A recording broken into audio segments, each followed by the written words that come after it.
We are officially live, so we're just gonna wait for people to join.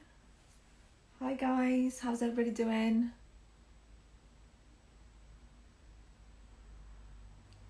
Hello. How's your weekend going so far, guys? Just waiting for Veronica to join. Hi guys, hi Nina. Hi Ahmed, hi Samira. I'm good, thank you. How's everybody doing?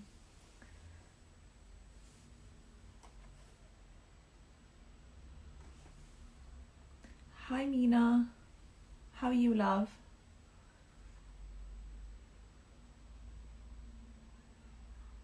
How are you doing, Samira? We're just waiting for Veronica to join us.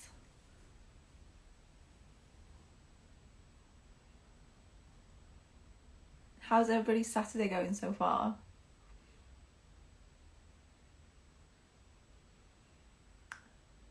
Hi Zahra, how are you, babe? Hi Iki. Veronica joined. I'm super excited for this. Honestly, guys, I can't wait. Veronica's somebody with a lot of wisdom, so I'm really excited to pick her brain. Hi, everybody. Veronica, you have to request, my love. I'm good, thank you, Sarah. I'm just living life. Oh, she requested. Okay, this should be fun.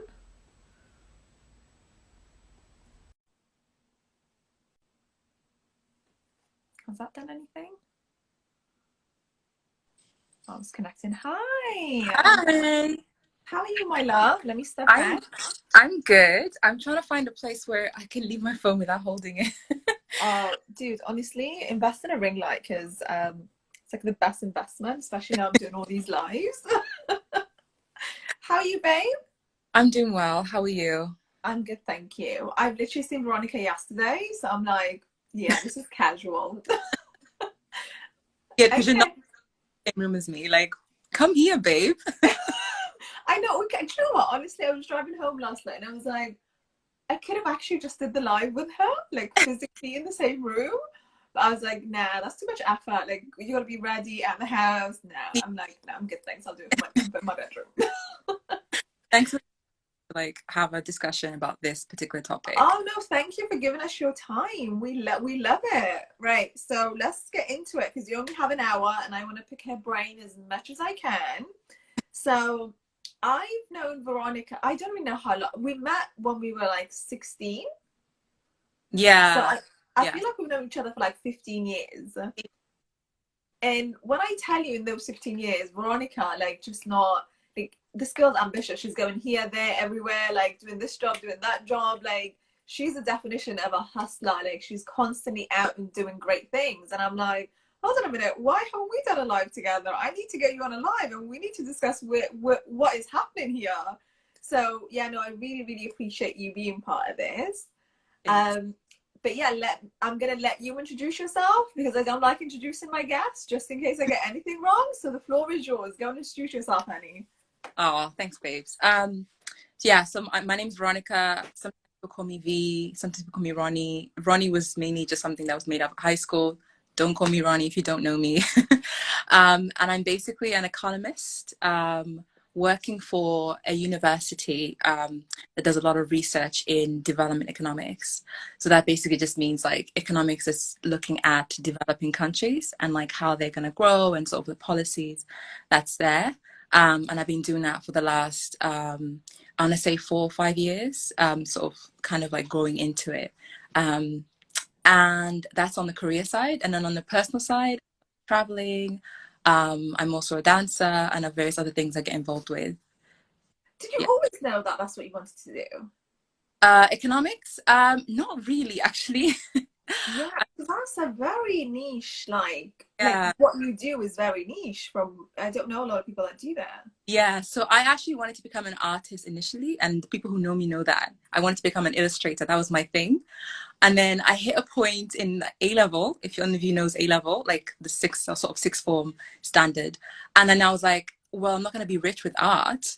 And I didn't believe, like, I thought I was great, but I wasn't like amazing. I'm not like, you know. So I was like, I need money. I need to travel. And art's not going to take me anywhere. So what's the Ah, next? that's a habit. Yeah. What's the next thing that's gonna make sure that I enjoy it, and I'm also gonna make sure that I get somewhere successful. And at the time I was studying economics A level, which I didn't know what it was. But then the teacher introduced me to development economics, which is like, oh, you study how countries grow in like Africa and Asia. And then I hit a light bulb and I was like, yes, I care about Africa, I care about my home, and I want to know how to like make sure that I contribute to its growth. So this is what I'm gonna do. So that was I like, love that. For the people that, I mean, I obviously know where you're from, but for the people that don't know where you're from, do you wanna tell them? Uh, so if anyone who doesn't know where I'm from Tanzania originally. And then I moved into the UK when I turned 10, I think, around 10. And then I've lived in Cardiff since then. And then when I reached 23, I just haven't stayed in one place for like a year. I've always just been. I love it. I absolutely love it. Right, before we get into the nitty gritty and like the juicy questions, I like to do icebreakers with all my guests. But these questions were actually pretty easy to come up with for you because I like to tailor them for the person. Um, but yeah, and I was like, oh, I really want to know what her answer for this one would be because sometimes people see you a different light than you see yourself. So I was like, okay, these are the questions I'm going to roll with. So the first question is, if you were to describe yourself in one word, what would it be and why? So I had this conversation with my friend, my housemate, yesterday. Like to the T, I was like, it must be energetic. And she's like, yeah, energetic. So that's one word. I have energy for everything. You no, she really does, guys. Like I'm like, nah. Like I am. Me and Irene take the mick out of Veronica. She'd be working till 2 a.m. and I'm like, nah, That's, I'm not about to die. that's a lot. But I do work. Yeah, but I guess it's because you're passionate about it, right? Yeah, exactly. Okay, fab. The other question that I want to know, or the other answer that I want to know, is if you were to ever get famous for something, what would it be? Oh, this one I struggle with because I do a lot of things. So Yeah, I'm but like, that's you got options, sis. That's options right there. oh, like a career part of me would like a career side of me would be like an economic obviously, but I am also like multifaceted. So I'm like, okay, I would also like to be known to be like a good dancer. I like to be known for someone who can travel on a low budget. Like there's a lot of things. But if I had to choose, I would say the traveling one because I genuinely enjoy traveling. Like it makes me so happy. Okay. Well, it's gonna be well. My next question was gonna be what brings you the most like joy and peace, but I kind of feel like I already know this answer. Go Yeah. on. So Let me just check if I'm right. much like I could escape is dancing and traveling.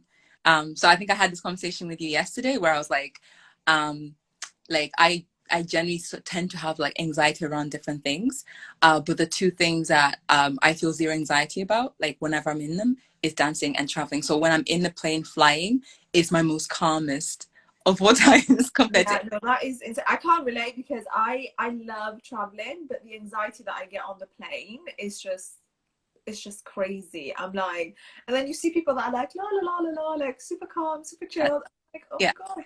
I mean, Like, I resulted to like taking sleeping pills just before I got on the flight so I can knock out on the flight.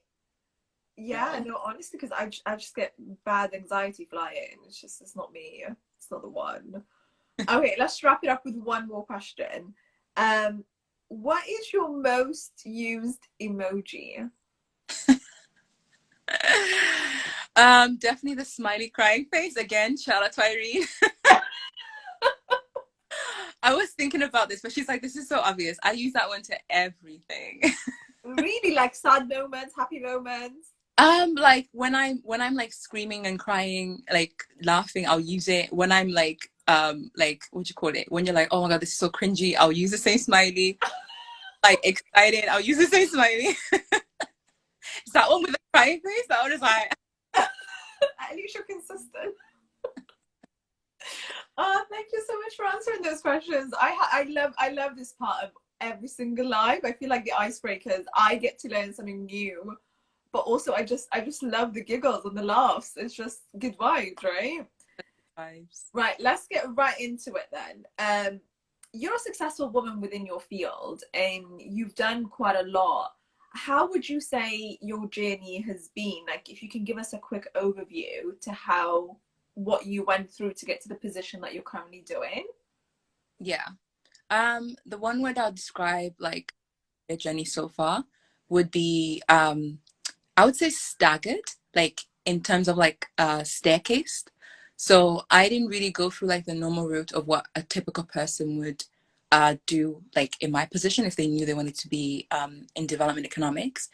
I kind of sort of I went to pick some jobs that could match up to what I want to come to get into jobs that I needed to get into. So what I mean by that is I wasn't your straightforward Oxford, is the typical uh, character of a person applying for these jobs. You have to kind of go to Oxford, you have to have money to go and do internship with the UN, which don't pay. You have to have money to travel without any pay, volunteering, that's sort of the thing that you expected in your early career. And I was in that position. So then I had to think about what other routes I could do. And initially I had the choice where I could have been like, okay, let me just go to straight economics, which was a bit more easier, or like at least the jobs here were available. It wasn't as competitive. But I kind of had to draw up my own map, which wasn't similar to everyone else's, and think, okay, how am I going to get to that position that I'm imagining in my head? So I sound like a bit egoist, but quite visionary. I had an image of what I was looking for, like as a career or as a person. And then I was like, okay, where do I pick this out? So I started off with A levels, and then I went to do university. Then straight after, a year later, I went to do my master's, which was required. And then after that, I kind of went into different jobs. Sometimes in the space of 6 months, I would go into a job and leave because I know what I wanted in it, and I was like, okay, next. And it was very intentional. Up until a point, I was like, okay, this is a door opening to the place I wanted to get. So in general, I worked in civil service, which was interesting because I wanted to sort of experience what it's like working in public sector in the UK before I jump on to work in public sector outside in like Africa or Asia. And then I also worked in some NGOs, like sort of smaller version NGOs, and then went on to like a bigger ones. And then right now I'm in well NGO, but it's a bit bigger. Okay, I mean you've said some amazing things there. One thing that I want to pick out on is when you're, I mean, we're young, we're still young. Me and Veronica are the same age. And honestly, I think when you're 16, 17 and you go to college or like do your sixth form or I don't know what the Americans call it. I don't know whether they call it like the last 2 years before you start your university. Um, we're fairly young. I think you go in at 16 and you finish the 2 years at 18, and Yeah. at that point you're giving like you have to apply to university at 18 and you have to know what you want, and it's such a scary thought. And it, even looking back now, I didn't necessarily want to go to uni, but I knew, like just like you, I'm like, well, I can't just not in and stay at Yeah. home. I have to go and get a job, right? So why not maximize my chances? Yeah. But was that scary for you? Like I listened to you talk about how you had to, like, you're a visionary person and that's great, but what did that fill you with anxiety that you were not necessarily taking this route where it was already like, you didn't go to Oxford, you didn't have the opportunity that was available there, you couldn't go to the UN and volunteer because money wasn't available like that. So did that fill you with anxiety? And then if it did it turn you off into putting all that hard work in? Yeah, that's a good question. Absolutely filled with anxiety. And I think because the other thing to add as well, which I think is important to know for the audience, is this industry, the sector doesn't have many Black people, or at least if it does, it's from it's from the perspective of the NGO or the donor goes into the developing countries and they hire local staff. They call local staff. So from the position of like me being a diaspora, me from the UK, there isn't many of us that look like me. So that alone was like, I don't have an image to sort of, okay, I want to aim for that person's career path. So that itself filled with anxiety. I also come from a very unsupportive background, but not too much to go into much detail, but there wasn't a lot of sort of foundation background that I was like, oh, okay, if this doesn't work out, I can just go to this person and that person and to ask for support. It was really just much about you either get it or you don't, which is, it's not a great place to work from, but this is also reason why I was like, there is no giving up. Like I was sort of just going in it like a rhinoceros. I was like, right, head on. I don't really care what happens or what doesn't or what ifs. I'm just gonna do it. But yeah, so in general, I think it definitely has filled me with anxiety. And that's why I'm saying things like I'm generally hyper vigilant, hyper anxious. And it's worked for me. Like it's sometimes I have to go back and kind of like, okay, Veronica, how do you calm down? But when it comes to instances like this, where you're like, you've got this career, you've got that application, you've got this, that anxiety is what drove me. But most importantly, what really drove me is the foundation. So knowing that I was going to enter a career that's going to put me in a position to contribute back into my continent, into my country, that was just basically the motivation. Whenever I thought about it and I was like, oh, it's so hard. Is it worth it? Like, do I really want this? And I look back and I'm like, yeah, I do want to be this life. My mission would be one to contribute into my country. So yeah, I'm going to get up and do it. I'm going to get up and do it again. I'm going to try again. I'm going to get more rejections. And tomorrow I'll try again. And those are the sort of the two things that kept me going. That's amazing, honestly. Like, I'm talking to you, and I mean, obviously, I've known you for a very long time, but I guess I haven't really stepped back and thought about how resilient you are. Because I get the slightest bit of rejection, I'm out for 24 hours. I'm like, don't talk to me. I'm gonna stall. Like, yeah. I'm like, maybe 48 hours, depending on how bad the rejection was. But no, honestly, I'm listening to you, and it's like, wow, like you, like it definitely made you to be a much more resilient person than the average person, for sure. And it's great that you use that anxiety to fuel your motivation. That I think that's a really good connection. Yeah. And I guess sometimes I've always associated anxiety to being a negative thing and is going to steer you off the path. But talking to you definitely makes me realize is it can actually be a two-way street. Yeah. I mean, anxiety also needs to be cured. So, like, what I've done, which I think you know this already, is once I got to a position where I was a bit more stable, I then started to look at how I can heal the anxiety. So, because that it was fueling me, but it was definitely still quite harmful. There were times, I'm still kind of, even till now, I still get hypervigilant, and you saw me in my best and worst moments. Um, but like I knew that once I got to a position where I was like, right now, I don't have to be scared that this is not going to be taken away, or the fight isn't as hard as it was. Then I was like, right, how do I heal this anxiety that helped me, the resilience that helped me, but I also know that it has a bad side. Yeah, no, that definitely makes sense. I love it. I'm loving this already. I'm so engrossed, as if I don't see Veronica on a regular basis. Right, second question, I guess, which you kind of answered it in the first one, is I know that you love your job and you're super passionate about it, but if somebody said to you, like, pick one thing, what is the one thing that you love about your job? What would that be? And why? Why did you pick that particular thing? Oh, one thing, it's hard. Must be nice to love your job that much. So I think if I had to pick one thing, it's not relevant anymore in 2020. But it's the traveling part. So that's one reason why I chose it, because I knew that I wanted to travel. I didn't have the money to do so at the time, and then I knew that if I did this job, traveling was included, and I was like, absolutely, that's one thing. So before 2020, I was going around a lot, and it was all job based. It was all kind of like I would go into a country called Timor, which for anyone who doesn't know, it's in like the corner of Asia near to Australia. And then from that point, then I was like, oh, now I can go into all these other countries on my holidays and my annual leave. And then I was then taken to Rwanda in East Africa. And again, I was like, oh, amazing, close to home. And then I was sort of traveling around Africa. So that was the perks. And that will always be the perks, just sort of entering new countries and new cultures and adapting yourself to new places. And it sounds like that combined your love for travel and your perfect job. So I mean, I think this is the dream job for you, literally.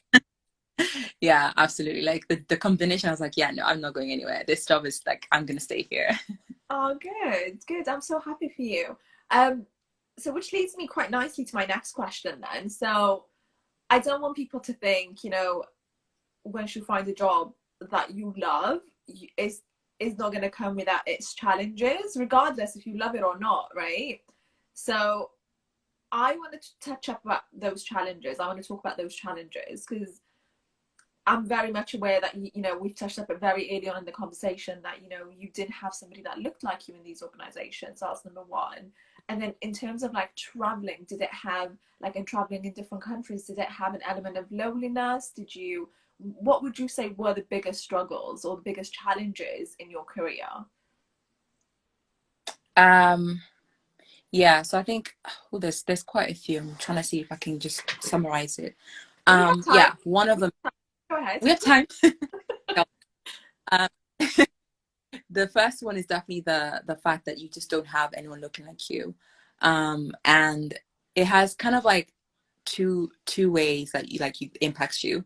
One is the way that you see yourself, and then the other way is how people see you there. So unfortunately, until today in my sector, the only way that you get to be seen as important is if you're white, and most likely if you're male, because it's the male white people who go off and advise governments in these countries or go and give advice on economics.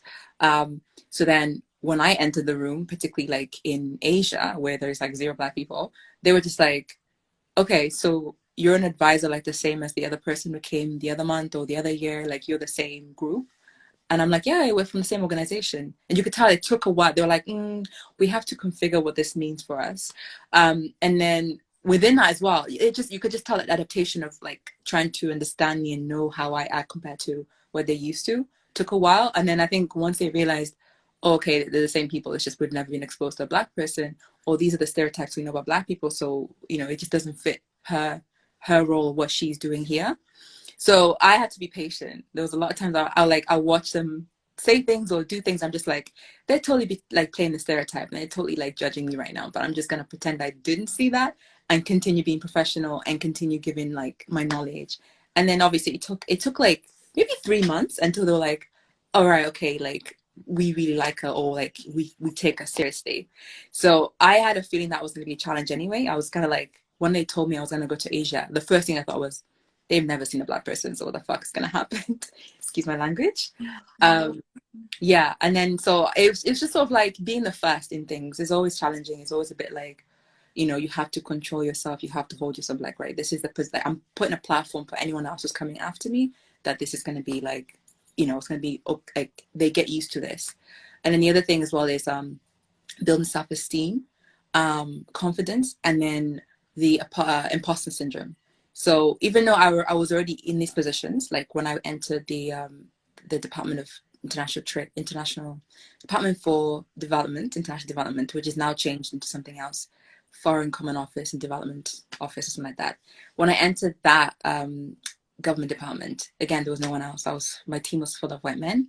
And then you just couldn't help but feel like, am I in the right place? Like, did they choose me correctly? Am I missing these skills, that skills? And then I started comparing myself to the person who had like the highest skills in my role. Instead of like we had like 4 or 5 of us, and we were all pretty like similar average. But because I was the only black woman and the only black person in the room, I would feel like, okay, I need to do way more. I would have to work extra. I have to get these extra skills. I have to look like that person who's like the outperformer, because they will look at me very different to everyone else.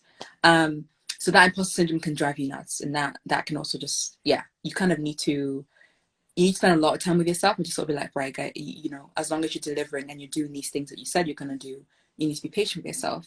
And then ultimately you will face racism or bullying, which I did in one of my roles, and that definitely impacted me more than I initially accepted. I think it was years later that I realized how much that impacted me. But at the time, I knew what it was. I sort of spelled it out. I reported it, and then it was still something that I carried once I left the role. And I was like, yeah, no, that really impacted me. I still feel like I'm not enough, even though logically knowing that like everything I've done, I got into the job because I am enough. But it's just all that constant battle between, what you really know and what you feel. Yeah. And it's really difficult because once you've been bullied or you've experienced racism in a workplace, it's so easy for the other person to be like, oh, just get over it, Yeah. right? But I've recently gone through a bit of a situation at my ex-workplace, and honestly, you do naturally just question yourself. You're like, am I good enough? Like, did I not give it 100%? Did they need more? Like, is it my fault? And it is never when people bully you or when people pick It's on you, never your that fault. you look is never your fault. But I think if we're all humans, when we sit down and talk to ourselves, it's very easy when we're in that state to be like, is it me? And it Yeah. impacts our confidence in a way that is unimaginable. Yeah. But yeah, no, I'm glad that we're having this conversation because we just never know who else is going through something similar. Yeah. Um, And unfortunately, I think all industries suffer from this, and some are more extreme than others. So the industry that I'm in, I think is a bit more. It's getting better, but it's still. I feel like it's a bit extreme because it's just there's just no one. You have to battle a lot more to get there. The access to get there in the industry is already hard, and when you get there, you're like, oh my god, I'm the only one in the room, and then I have to be the person showing what a black person looks like in an industry because no one knows, and so it's just a bit of pressure. But I think it does help that I'm passionate because yeah, otherwise no, I feel I like think it's because honestly, we think our fight is finished once we've like got into a company. We're into like, okay, I got it. Like, yeah, I'm good. And then you go to these board meetings and you're like, hold on, I'm the only black female here. Like, what's happening? And yeah, then that's another battle. So I think that's the part that is a bit more disheartening for me. Is yeah, I've gone through so much to get to this point, and now I'm still having to go through so much now that I've got the job. Like, what's happening? What's going yeah. on? Battle never ends. Like, I mean, it gets better. I think I can confidently say now that I'm in a position where, like, I'm growing my. I have a friend who's also watching this called Maldo, but I'm growing my brand, and he's encouraged me like you just need to grow your brand because then no one can disrespect you. So I'm in a position where I'm like in that progress of growing a brand, and like I don't like the confidence is helping, and the fact that people know what I've done and what I'm doing, and the company I'm working for. But like again, that took a while, and I know that there's still more battles to go through. Like as Yeah. I'm going forward. And confidence isn't an overnight thing, right? So I think I would say I'm definitely a confident person, but then things happen in life that knocks your confidence, and then you're back to square one, and then you've got to rebuild it. And Yeah, there's absolutely nothing wrong with that. But I think you're doing amazing. I think thank the you. fact that you're surrounded by amazing people that love you and support you, that's just also amazing. I think that's so important when you're have got so many goals and you're so ambitious and you want to get somewhere. It's really important to surround yourself with people that are similar minded Yeah, or got the same yeah, mindset. So yeah, that's great. yeah. I've Um, been so lucky with such amazing women and men. Yeah, yeah. Um, so the next question I had then was, I guess we've kind of partly touched up on it, is we unfortunately live in a society that is very much like if you're a man, you're allowed to be bossy and nobody's gonna like have he's a man, like he'll get a pat on the back and it's like, well done, go ahead and do what you need to do.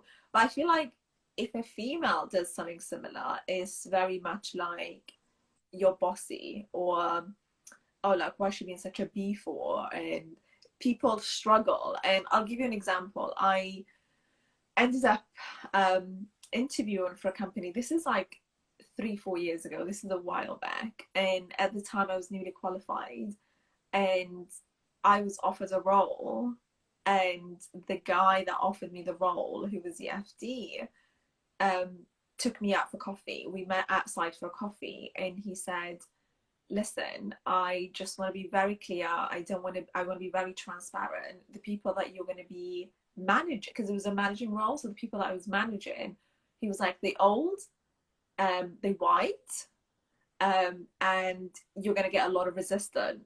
And I was like, had I been blonde with blue eyes, I would not be having this conversation with you right now. yeah. And had I been a man, this conversation would not be happening It right wouldn't now. even exist. Yeah, And when I asked what happened to the previous person, he was like, oh, she's a woman and she just went off on stress. You know what it's like. I was like, no, I don't know what it's like, sir. And I would, furthermore, I'd like to decline your offer because my health means so much more to me than your job. Like, and it was just insane that that was okay. And that was recent. Like, that must be like 2016, circa 2016, 2017. And it's like, dude, are we really having this conversation as if you're not saying anything wrong? So, do you experience outrageous, like, differences in terms of behaving towards a man and behaving towards a woman? And I think we have like the added um, struggle of being, I mean, I love being black, but we also, that's a struggle in the Western society, right? yeah. So, do you witness that in your industry? So luckily for me, the industry is actually full of women. Oh, Yeah, great. because it's particularly most of it, I say full of women, depending where you're working. But a lot because it's a development sector, so it's mostly like social caring sector. So I mean, economics is a bit different, but just generally the industry itself, if you go into like the different NGOs that work there, the charities, there's a lot more women who come in and sort of want to do the different program management, project management.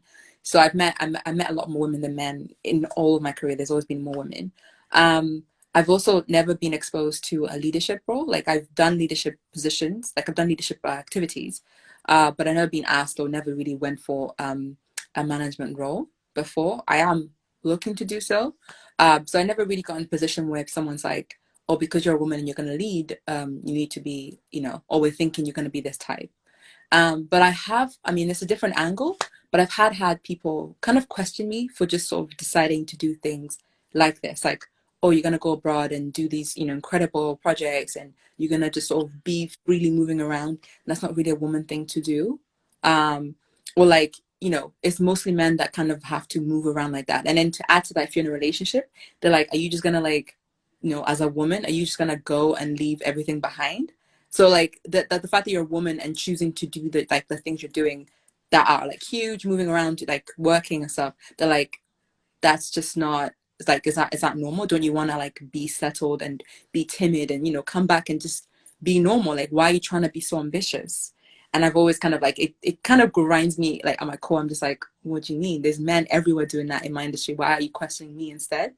Um, and I think my attribute that I've like really have is I don't show my anger. So I tend to try to answer something like with a smile. So I'm just like, yeah, I don't care. I'm gonna do it. Or like, it doesn't matter to me. Or, the right person will, if it's a man, the right person will come, they'll go support me.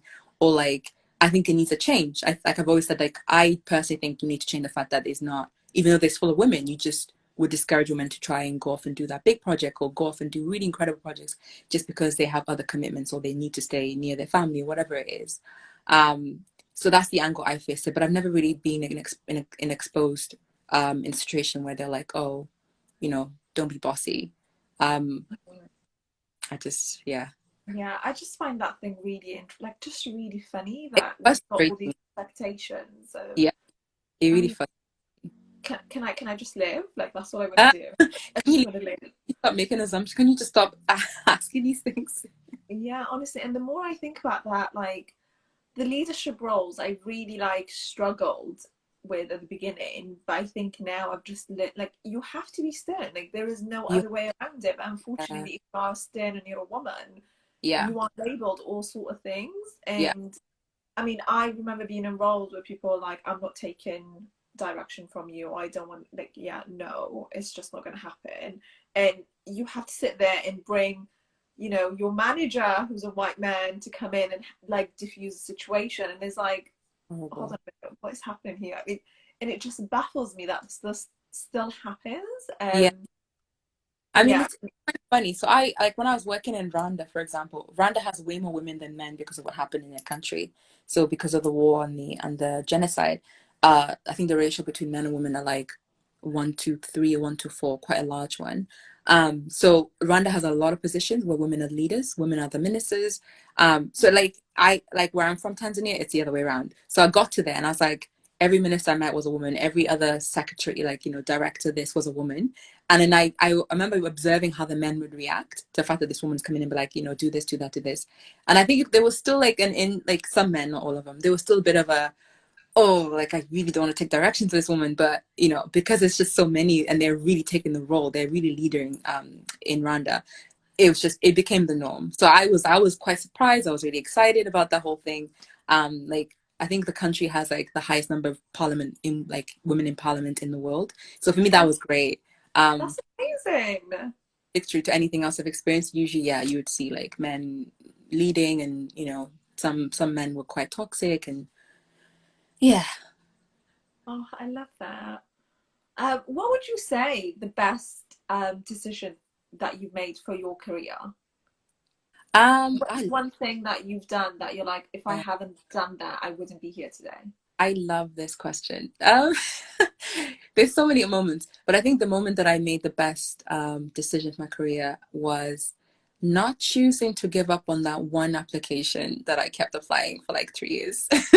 So, so there was one application that I applied when I finished my master's, and it's the one that took me abroad. It's with the NGO that sends you to a government, and then you work there for 2 years. Very competitive. Like usually they have about 4,000 applicants, and they choose 60.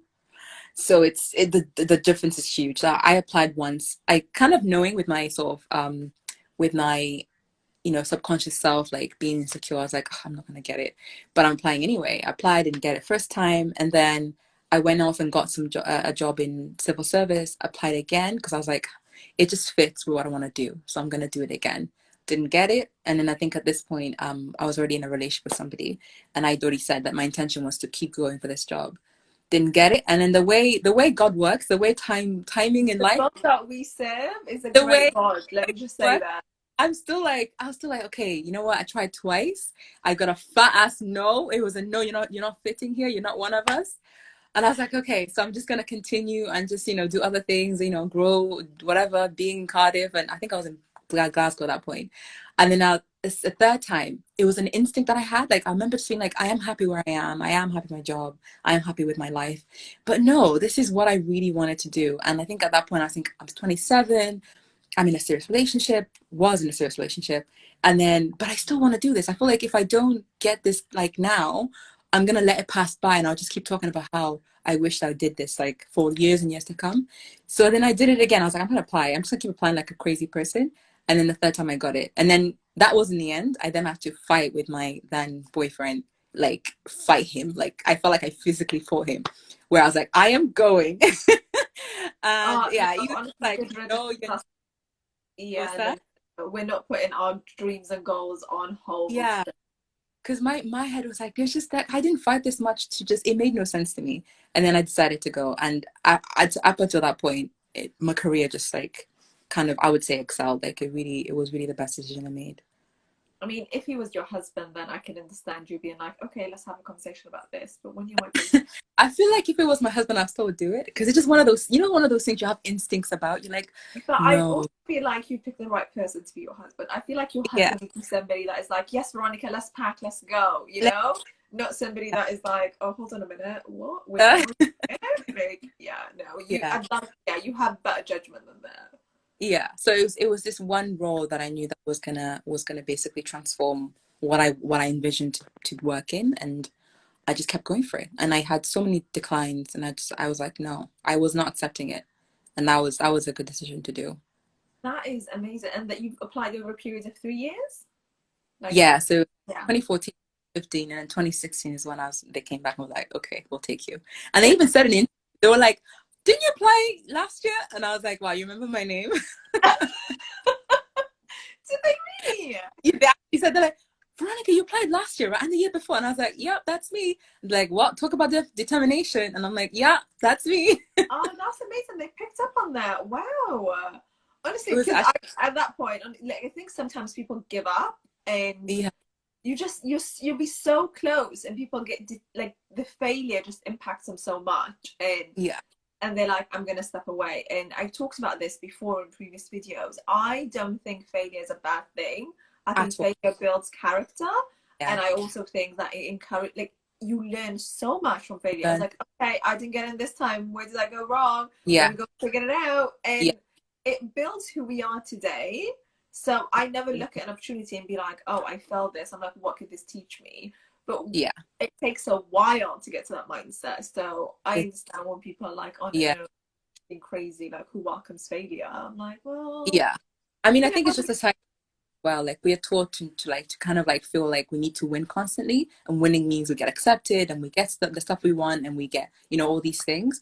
And then sometimes like, yeah, maybe, I mean, I feel like one, I learned from the applications I did when I applied the first time and the second time, so it definitely improved my application quality when I applied the third time, and that's why I got in. But then the other thing is I was so different from 2014 to 2016, and I think I was so much more ready to go to this job at 2016 I was in 2014, that it just like the timing of life was like, yeah, you're not ready until then. Like character wise, I was much more better to handle the job and the kind of things that come with it at 2016. So you can't take rejections and failures as like a slap. It's really a lesson, and it's really just like it's also trying to prove to yourself like how much you really want this, which I saw. I was like, yeah, I clearly really want this. Yeah, and especially if Yeah, you're thinking about and you're like something doesn't feel right and I need to apply. And the other like thing is timing. Your timing was just it just wasn't your time. 2014 and my 2015. It time. just wasn't. Yeah, And yeah. sometimes we don't trust timing enough. Like God's timing is the perfect timing. He just knows what he's doing. You gotta just trust. You're like, you know what? I don't get why this is happening, but it's the timing you have to trust because you understand it later. You're like, oh, Yeah, this is that why. makes sense. Oh, I didn't get. And who's to say that you were going to get in 2014, and then because you didn't develop you didn't develop your character or your skill set, the bullying that you experienced would have put you off for life. Exactly. Yeah. So I think everything happens for a reason, and I trust God's timing. And I'm so happy this has all worked out for you. Thank But you. yeah, no, I'm really glad that that is your. I'm happy that you can, because not a lot of people can pinpoint the exact moment that led them to their careers. Yeah. But obviously, it was significant enough. Well, it was so significant in your case Yeah. that it was like, oh, I already know. This is the answer. This is my answer. Like, no, this is it. This is what I heard screaming. So it must be the answer. Okay, I have one more question before I let you go. What advice would you give young adults that are starting their career, and also what advice would you give to young adults that have started it already but kind of struggling to find their feet and find their flow? I Mm. think you are literally the perfect person to answer this question because you have started from nowhere. You've built your own roadmap to get to where you are today. You're established, but you've also once upon a time was that young girl that is in a new career and had her struggles. So yeah, I'll let you answer the question. Oh, I love this question because I do love like talking to young people about this. So I would say if you are a young person and you're just basically trying to figure out, okay, what do I want to do? Or you know what you want to do, but you just like, how do I get there? Depending on the career. So some careers like medicine, it's just a straight up like, you need to do these grades and get that degree in this university and then go. I would just say like keep at it. Like don't let small things throw you. Like keep at it, like do your A levels, try to get the best grades, apply for university. Sometimes it might not be straightforward as like you need to get all three A's to get university. Some universities accept, some other universities accept like ABB or ACC. Like, don't let things like the perfect university, the perfect A levels pull you off. Because at the end of the day, once you get to your career, nobody remembers, like, oh, I saw that you got, three B's and a three A's. Are you really a doctor? Like, no one looks at those things. And the same for me, like, I didn't get perfect A levels. I actually, like, flat out failed my A levels. And then I had to redo some of them to get to a university. At this point, in the same room as the people who went to Oxford and Cambridge in my work, no one comes back to me and says, oh, I know she got like a 1B and the other one was a C. Like, why are you here? No one cares that. So just don't worry about being a perfection when it comes to like getting your career together. As long as you can get to the door, like get one point, finish that point, get to another point, finish that point, and then move on. And then these things become history. So just, be consistent and just, having a roadmap doesn't always mean like you need to go to the perfect places. It just means taking a step at a time. Like you got your A levels, you've got your degree, you got your masters, and then you get into that door, this job, this gets you a job. So that's one advice I would say, keep at it and just follow through. And then the other advice I would say is everyone sort of believes in this whole idea of like getting graduate schemes. It's like the savior of all. Like I was kind of like in the same position until I realized actually no. But like if you don't get a graduate scheme, then you're just gonna get this other job that's not as grandiose, it's not as prestigious. So now you're a failure in life, which I've heard people say that. But graduate schemes also have their weaknesses, and they have like they're not perfect. Like they just kind of like give you some things to do, and then you finish. And if you are struggling getting a graduate scheme, or if you're struggling getting to the perfect company, create your own roadmap. And it might not sound as easy. Like I also just didn't say, oh, let me just create a roadmap because as if I know. But go around on LinkedIn or look around people that you look up to and see what they did like to pick out a person, let's say in your career was in finance, pick out a person that you look up to in finance, and it doesn't have to be like a black person, white person, but just someone you really look up to, and see where they worked, what they did, what projects, what skills, and then go back into yourself and then try to write that down. Okay, where could I get a skill in my current role? How can I improve, this exposure or this kind of experience in my current role or in my current job? Or could I get work in this new job or new project in this job? So kind of draw it out in a way that's realistic for you, but you're trying to match out someone you look up to. And then you can also jump careers. People get scared to move around like frequently. I hear that's a challenge is what people talk about. Oh, I can't stay in this job for like 3 months or 6 months. It'll look bad in my CV. But depending on your goal, it doesn't really matter. So I, one point, was moving around every 6 months, and I knew that was like in real terms, destroying my CV. But in a bigger picture goal, I knew that each job carried an experience and a skill that I needed to go to the next job until I get to where I want to get. So again, don't be scared to be, kind of scatterous, like kind of just like, okay, 3 months here, this internship, that internship, da, da, da, until I get there. Because the right people and the right companies will accept you because they know you've been building up. That's literally what I was just about to say, because some Yeah. companies would look at your CV, and me, Yeah. you, and Irene had a conversation about this week. I think it was either this week or last week. Some companies would look at your CV and be like, "Wow, like look how all the skills that she's moved, like she's moved Yeah. around, she knows how to do X, Y, and Z. She worked with X, Y, and Z system. Like we want her." And then some companies would look at your CV and be like, "Oh, she has commitment issues." So it is literally just, and you don't really want to. I don't necessarily want to work for a company that would look at my CV and not realize the value that I have gained from working at all these different companies. Exactly. And that only comes with maturity and growth, I think. I think when Yeah. you're young, when you're, like you said, like honestly, when I was 2021, I was like, if I don't get a graduate scheme, I'm going to be a failure. I need to go Right. on a program. Honestly, I look down on these graduate programs for So much. my Same. industry, because I'm like, the level of things that I've been exposed to just by getting a normal accounting job and working my way up is next to none when you look at a graduate scheme, you know? Exactly. Yeah. And So it's not to say don't apply for graduate schemes. If that's something you want to do and you really want and you get in, that's absolutely fine because they do have their value. But don't be disheartened if it's like, oh, so and so got a graduate scheme and I haven't. It's not the end of the world. Like you can definitely still kind of plan out your own graduate scheme, because what a graduate scheme is, it's basically a bunch of experiences they put together and a bunch of skills they said they're going to learn from it, and then they put together in a package like, oh, this is a graduate scheme. You can do a similar thing to yourself manually, which is what I thought I was doing to myself. I was like, right, I need AAAB, I need these skills. How do I plan it out? I'll keep applying to these type of roles and then we'll move on. So I kind of created my own graduate scheme to get to this career. And that you just need to be more independent and more proactive about your career. Like take it in your hands and really design it to be yours. And that comes from you knowing what you want.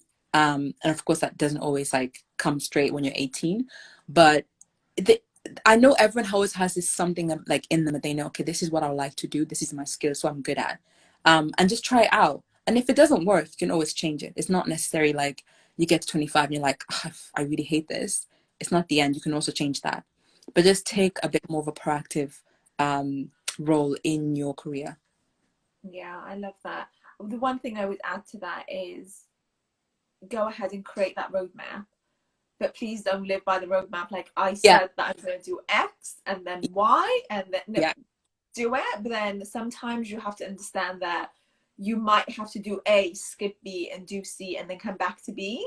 And exactly. that's also okay. It's called repivoting. You can repivot on any Or aspect of your life. on any aspect. Yeah, exactly. Literally. So yeah, that's the only thing that I wanted to add on there, because I Yeah. thought I your advice completely was agree. Like, spot on.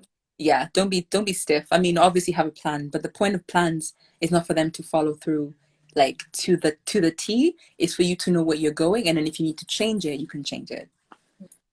But sometimes I think, especially I'm talking to the younger people, like at 18, 19, because they don't have that life experience. So I had conversations with 18-year-olds. They're like, I have to go to uni now. And I'm like, do you know what you want? Do you know what you want to do? No, I don't, but I need to go to university. And I think that is Yeah, so harmful. Like, it is harmful. I'm like, just take a year out, do a gap year. But then it's amazing how many people would be like, oh, a gap, and they would look down on a gap year. Oh, I don't want to do a gap year. No, that's going to slow me down. I'm like, slow you from for what? Like, what are you gonna like? Yeah. Where are you running? Where are you going? So you can't be slowed down if you don't know where you're going.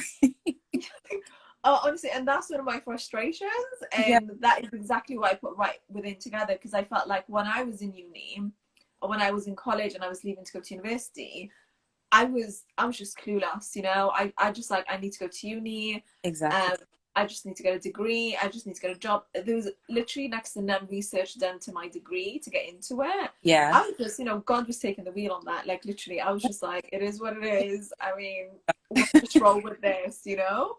But I love having these conversations, especially with people like yourself, because we can tell the younger generation and be like, look, guys, this is the mistakes that we've made. Yeah. And I'm the first one to be like, look, my life is full of mistakes. If I could go back in time, I would do a different degree. Yeah. But I can't just sit here and dwell on, oh, what if, and I should have done this. I'm doing what I need to do now. And there is no age limit on There, education. There's no age limit on your goals, on your dreams. So let's get out of this mindset of, I'm late when you're only 18. What are you late for? Like, that's the bit that I want to know. yeah, exactly. I would absolutely agree with that. Like, there is, I mean, you learn this as you get older. When, and this is to the 18-year-olds and the sort of 20-year-olds. You learn this as you get older, but everyone has their own timing. And this is across careers, marriage, children, like all the ranges. There is no late in anything. Like, you will have to just, like, everything has its own timing. So your career might start at 30 instead of 25 or 23, or it will start earlier if you are like more aware of exactly what you want to do. But this comparison between people, like, you just kind of have to fight it. It's very hard when you're 18 to try and do that because you're all on the same pedestal. But it's just something you just have to like completely put back of your head. You and your friend, or you and that person next to you, are not going to have the same position, even if you start from the same place. So just understand that your timing is different, trust in it, and just keep your head down and work. And then the other thing I wanted to say was, there's nothing wrong with apprenticeships and gap years. I actually fully support them because they give you time and space to really reflect on what you need to do. Yeah. Now that apprenticeship becoming bigger and bigger, like before they were, when back in our days, apprenticeship were like, oh, but now you can actually get a degree while you're working. Like, it's all like, it's really designed well by the governments and other organizations. If you're really unsure and you just don't want to spend 9,000 a year doing a degree you don't know about, take an apprenticeship. Like, work and get a degree, or just take a year out. Go travel. Like, do something to just get yourself to think. And then when you come back, I'm pretty sure like 99% you'll be way more like informed about what you want to do, at least for the next step, instead of rushing in because the next person is going to this university. Yeah, no, I get it. And honestly, just to end the question there, I'm just going to share one more thing. Um, Veronica said that back in our day, internships were no, not internships, apprenticeships Right. were a thing. But you're right. There, Everybody was like, I can't do an apprenticeship. I need to go to university. And yeah, honestly, the other day I was sat down and I was having a conversation with a young cousin of mine, and I was like, look, love. And she was just like, look, I'm going to go, I'm going to do finance. I'm going to, I've got a job with this company. I'm going to do it over a period of 3 years. They're going to pay for me to go to university. They're going to give me the time. They're going to support me. And then when I come back, they're going to like, so she was going to do like a part-time situation, do like a couple of days in the office, a couple of days at university. And by the time that she would be like 21, 22, she not only does she have a degree, but she also has the experience to back it up. Just exactly. think of that. And then we were all like, I need to go to university. And I at the age of 22, 21, 22, all I had was a degree and zero finance experience.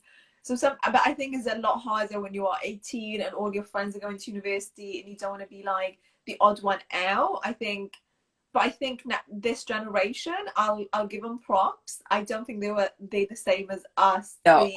They're a little bit more forward and a little bit more savvy. Yeah.